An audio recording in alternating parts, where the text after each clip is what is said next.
Hey guys, it's Moonlighter back with another horror movie review, and today we're going to be looking at the just released on Netflix movie The Ritual. Oh my god! What the fuck is that? Fucking hell, we don't know where we are!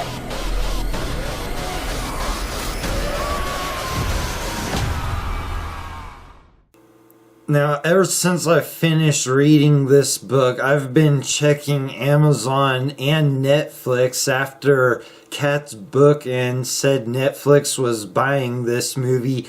I've been checking every day for this movie to come out. I've been really excited to see it. And The Ritual is directed by a David Bruckner, and he worked on The Signal, VHS, and Southbound, and I really enjoyed all of those, so I felt like this movie was going to be in good hands. So it's about four guys that go on a hiking trip in Sweden in a national forest, and anyway, they go on this trip shortly after their friend dies in a liquor store robbery. And they go on this trip because he wanted to go.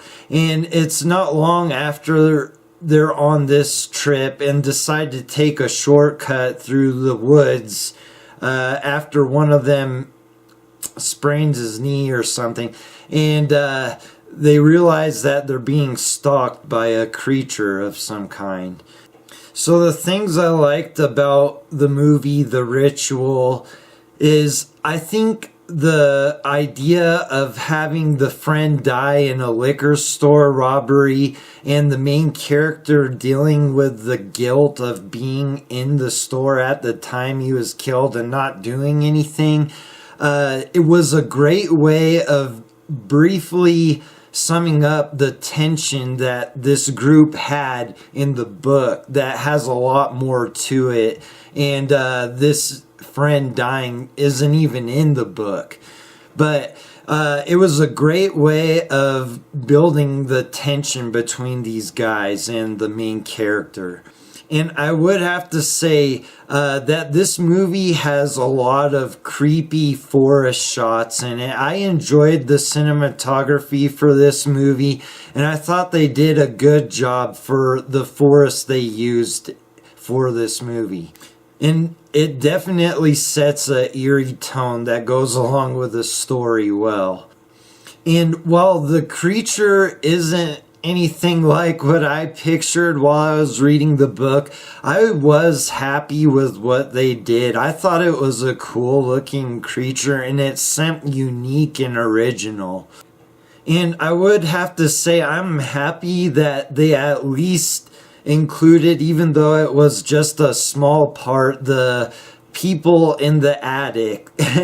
And if you watch the movie, you'll see what I mean, or if you've read the book, you'll know what I mean. And I almost didn't think they would include it because it would just be too hard to explain, but I think they did a good job, in a brief amount of time, throwing that in.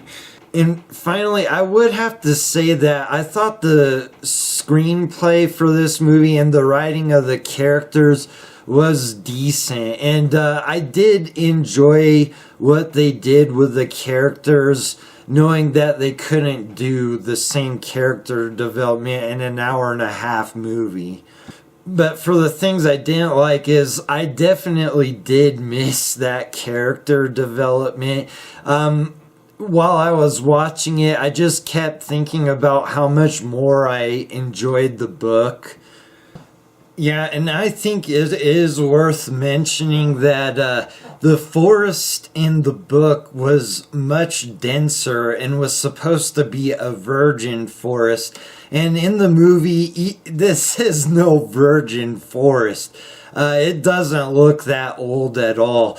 And I'm sure if they could have, they would have used an older forest, but it probably would have made shooting the movie much more difficult. So, I mean, I was a little disappointed in the forest, but I mean, it is understandable.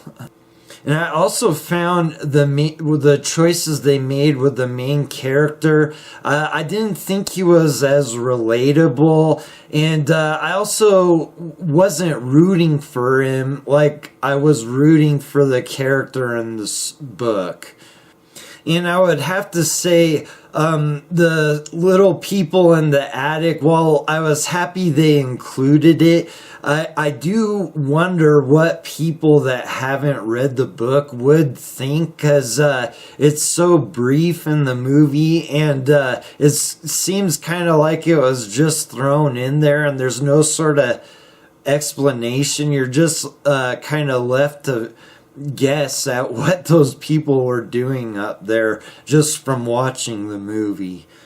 And I didn't think they'd be in the movie because I just thought it'd come across goofy, but I have to say I was a little disappointed that they decided to go with like hill people in the movie, or just like people living out in the woods, instead of the black metal fans, because I thought that was cool in the book, but yeah, I think that'd be hard to pull off with it not seeming odd or goofy for a movie. So my final thoughts on The Ritual is, before watching it, I knew not to expect the book, but at the same time, you can't help but expect a certain amount. And I have to say, overall, I really wasn't disappointed with this movie. I think they did a good job making a transition from the book to film with budget and time constraints. I think they did a good job. And I really think that if you're a fan of the book, you'll be satisfied with the movie. And if you haven't read the book, I think you're going to be satisfied with a decent horror movie. So I'm going to give The Ritual a 7 out of 10. And thanks for watching, guys. I'll see you on the next review.